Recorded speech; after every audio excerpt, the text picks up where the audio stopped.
Hello दोस्तों, नमस्कार। आप सभी लोगों का एक बार फिर से स्वागत है मेरे यूट्यूब चैनल इन्वेस्ट विद अमन में।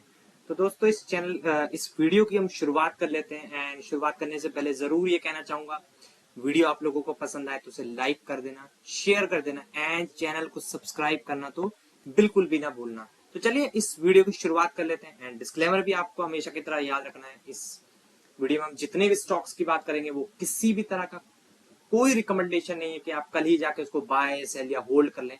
ये सब चीजें जो है आपको अपने फाइनेंशियल एडवाइजर से कंसल्ट करने के बाद ही करनी चाहिए, वो भी एक सेबी रजिस्टर्ड फाइनेंशियल एडवाइजर से। तो चलिए वीडियो को स्टार्ट कर लेते हैं। एंड जैसा कि आपको पता है रिजल्ट का सिलसिला जारी है, तो उससे रिलेटेड ही दो कंपनीज के नंबर्स जो इंटरेस्टिंग कंपनीज मुझे लगती हैं, उनके नंबर्स को हम यहाँ पे स्टडी करने की कोशिश करेंगे। और जिसमें से सबसे पहला नाम है AWL एग्री बिजनेस लिमिटेड। तो बहुत सारे बंदे शायद AWL नाम से इसको शायद पहचान भी किए होंगे और कई लोग नहीं पहचाने होंगे। तो ये इस कंपनी का नाम पहले हुआ करता था अडानी विल्मार लिमिटेड। जो फॉर्च्यून ऑयल आप यूज करते हैं वो अडानी की ही कंपनी थी। हालांकि अब वो यहाँ से उन्होंने स्टेक अपना बेच दिया है, ठीक है। तो अब ये नई कंपनी का नाम, इस कंपनी का नया नाम AWL एग्री बिजनेस लिमिटेड हो चुका है, ठीक है। तो इस कंपनी के नंबर्स आए थे, तो आप देख सकते हैं इस कंपनी के नंबर हमने ओपन करके रख लिए हैं।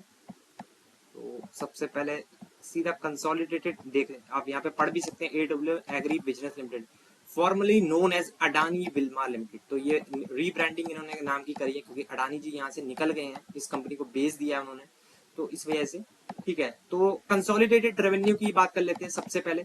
तो सीक्वेंस आपको दिख ही रहा होगा, जून 2025, मार्च 2025, जून 2024। तो ये ईयरली नंबर है और ये क्वार्टरली नंबर है।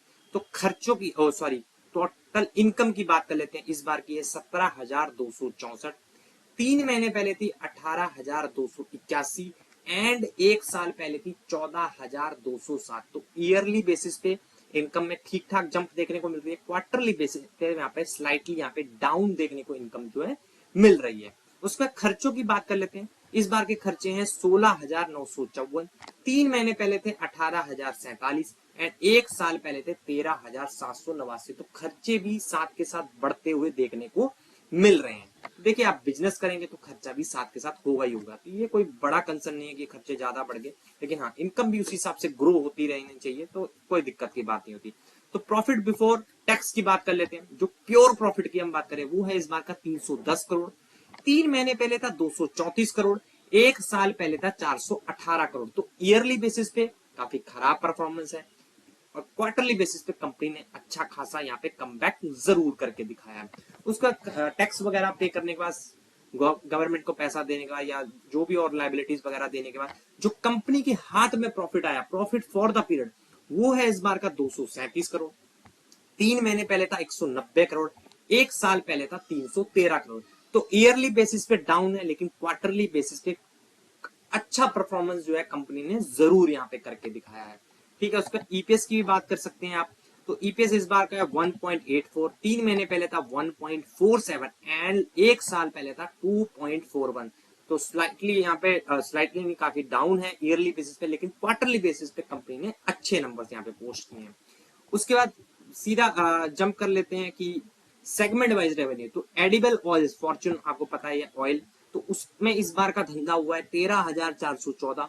3 महीने पहले था 14,769 एंड एक साल पहले था 10,634, ठीक है। तो यहाँ पे ईयरली बेसिस पे अच्छा है, लेकिन क्वार्टरली बेसिस पे यहाँ पे डाउन है।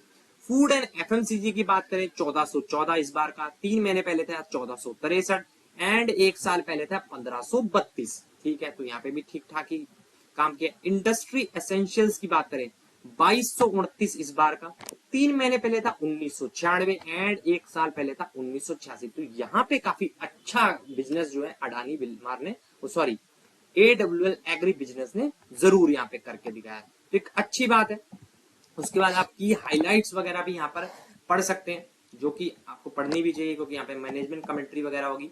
तो आप देख सकते हैं मैनेजमेंट यहाँ पे क्या बता रहा है, highest ever Q1 FY26 revenue recorded at 17,000, year on year 21% की जंप बता रहे हैं। अगेन रेवेन्यू की यहाँ पे बात हो रही है, इनकम की। एबिटा लेवल की बात करें तो 2384 करोड़ का है। पैट की बात करें 1151 करोड़ का है। Nearly all time high, nearly बोला है उन्होंने। Profit on a rolling 12 month basis, तो रोलिंग 12 मंथ बेसिस के हिसाब से नियरली ऑल टाइम हाई के आसपास ही प्रॉफिट एंड एबिटा लेवल पे भी पहुंचे, जो कि अच्छी बात है।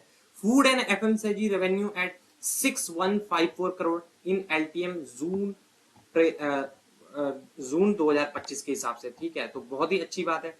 Quick commerce revenue grow by 75% in on year-on-year basis Q1 FY20. Overall revenue from alternate channel is INR 3900 crore in LTM June 2025। तो अच्छी बात है।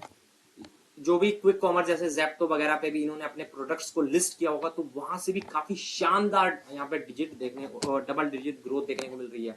उसके बाद rural town coverage expanded to 55,000 towns में ये पहुंच चुके हैं, जो कि अच्छी बात है, ठीक है। उसके बाद the company experience a challenge quarter due to a convergence of headwinds, muted consumer demand, strategic consolidation of regional rice operation, one of G2G। G2G मतलब गवर्नमेंट टू गवर्नमेंट। आपको पता है कि राइस वगैरह हम बाहर के देशों में भी एक्सपोर्ट करते हैं, तो गवर्नमेंट के बीच में भी काफी सारी चीजें रहती है कि हम इतने प्राइस पे हम आपको देंगे या उतने प्राइस पे आपको लेना पड़ेगा। ऐसी बहुत सारे टर्म एंड कंडीशन आपस में एक दूसरे देश के साथ बना के रखे होते हैं।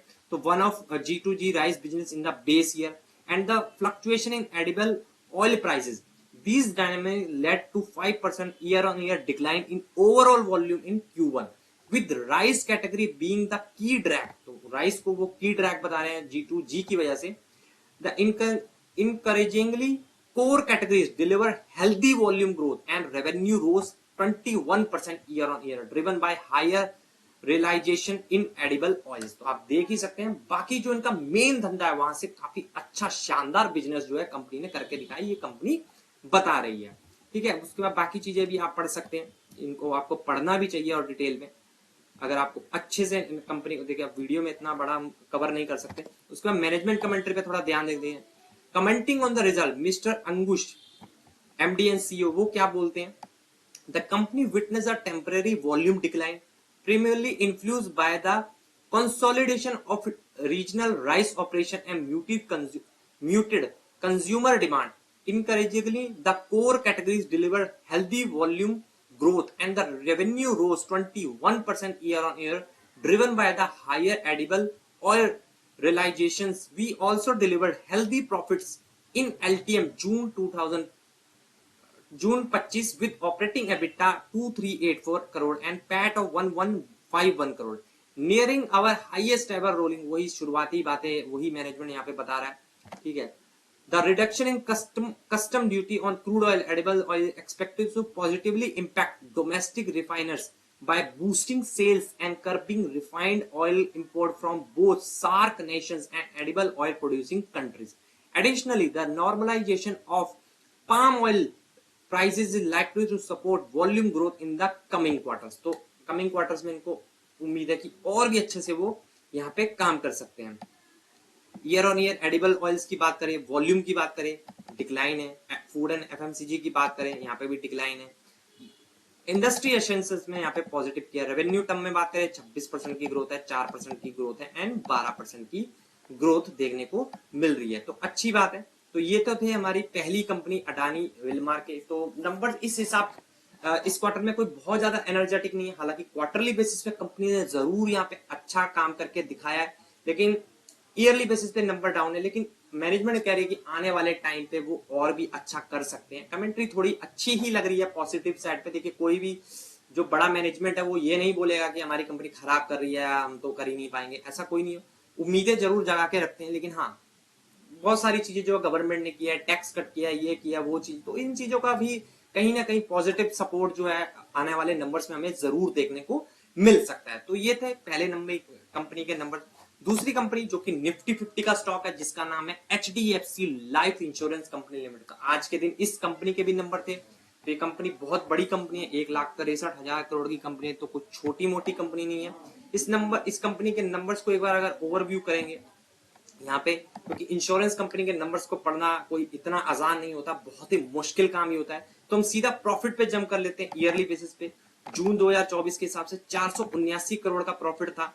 वो बढ़कर इस बार हो गया है 548 करोड़ का, और 3 महीने पहले 475 का था, वो बढ़कर हो गया 548 करोड़। बाकी की हाइलाइट्स भी हम यहाँ पे पढ़ सकते हैं। The HDFC Life Insurance Q1 result profit up 14%, net premium income rises 15%। तो अच्छी खासी जंप है, डबल डिजिट प्रॉफिट ग्रोथ जो है कंपनी को देखने को मिल रही है। The HDFC Life's value of new business advances by 12.7% to 809 crore in the June quarter, जो कि बहुत ही अच्छी बात है। ठीक है, उसके बाद HDFC Life, ये तो मैंने आपको बता दिया। The net premium income during the quarter was claim 15%। ठीक है, उसके बाद स्टैंड अलोन बेसिस पे आप नेट प्रीमियम इनकम ये पढ़ चुके हैं हम। ठीक है, हाँ, तो यहाँ पे एस्टिमेट्स को हम देख लेते हैं। द प्रीमियम जो है 3225 करोड़ पे पहुंच गया, ईयर ऑन ईयर बेसिस के हिसाब से 2866 करोड़ था वो, जो कि अब 3235 करोड़ पे हो गया। लेकिन जो एस्टिमेट्स है वो 3200 करोड़ के थे, उससे भी ऊपर कंपनी ने करके दिखाया, तो एक अच्छी बात है। वैल्यू ऑफ न्यू बिजनेस की बात करें, एस्टिमेट था 800 करोड़ का, लेकिन 809 करोड़ पे, हालांकि बहुत बड़े मार्जिन से एस्टिमेट को बीट नहीं किया, पर हाँ ठीक है, ओवरऑल फिर भी बीट जरूर किया है। वीएनबी मार्जिन की बात करें, 25 का एस्टिमेट था, आया 25.1, जो कि अच्छी बात है। और ईयरली प्रॉफिट जैसा कि मैं आपको पहले भी बता चुका हूँ, अच्छी खासी जंप देखने को मिल रही है। उसका मैनेजमेंट कमेंट्री भी पढ़ लेते हैं। तो Vibha पडालकर MD and CEO said Q1 FY26 began on a strong note with the healthy growth across top line, VNB and steady margins. Over 70% of new customer acquired in Q1 were first time buyers। तो एक अच्छी चीज है कि सब जितनी भी अगर 100 पॉलिसी बेची, उनमें से 70 पॉलिसी जो उन्होंने बेची एकदम नए लोगों को बेची है, जो कि एक अच्छी चीज है। यानी कि अच्छी रीच बढ़ रही है, अच्छा तरीके से जो है मैनेजमेंट काम कर रहा है। ठीक है, इससे ये साफ देखने को मिलता है। Showing our deepening presence across tyre 1, 2 and 3 cities, we outperformed the industry and private players market share gain। Our retail protection business grew faster than the company average at 19% year on year। तो काफी अच्छी commentary यहाँ पे जो है HDFC life के जो MD CEO है, यानी कि मैनेजमेंट जो है काफी अच्छी हेल्दी रेटिंग देखने को मिल रही है। तो कल के दिन क्या होगा रिएक्शन मार्केट का, ये तो मार्केट ही कल बताएगा, क्योंकि मार्केट सुप्रीम है। लेकिन हाँ, कमेंट्री काफी शानदार लग रही है। हालांकि देखिए, नंबर्स यहाँ पे बीट करते हुए जरूर देखने को मिल रहे हैं, लेकिन बहुत ज्यादा अच्छे मार्जिन से यहाँ पे बीट नहीं किया। ठीक है, 3200 का 3225 मार्जिन, 25 के 25.1 आ गए हैं, तो 800 का 809 crore new value of new business के हिसाब से। लेकिन हाँ, बहुत बड़े अंतर से बीट नहीं किया है, मतलब इन लाइन ही कहूंगा मैं तो। ठीक है, लेकिन हाँ, कमेंट्री काफी स्ट्रांग देखने को मिल रही है। तो ये रिएक्शन तो कल ही पता लगेगा मार्केट आवर्स में कि किस प्रकार से इस चीज को जो है मार्केट लेता है। तो चलिए, दोनों ही स्टॉक्स के बारे में हमने चर्चा कर ली है, जितनी भी इंपॉर्टेंट चीजें थी हमने यहाँ पे डिस्कस कर ली है। तो इस वीडियो को यहीं पे एंड कर लेते हैं। एंड एंड करते करते जाते वक्त अगेन ये आपको दिलाना चाहूंगा, ये कोई किसी प्रकार का बाय सेल या होल्ड का रिकमेंडेशन आपको मैंने बिल्कुल भी नहीं दिया। आपको ये चीजें जो करनी है अपने फाइनेंशियल एडवाइजर से डिस्कस करने के बाद ही करनी चाहिए। आप इस वीडियो को सिर्फ एजुकेशनल पर्पस के तौर पर ही कंसीडर करें एंड इससे कुछ सीखने की कोशिश करें। चलिए, मिलते हैं नेक्स्ट वीडियो में, तब तक के लिए बाय।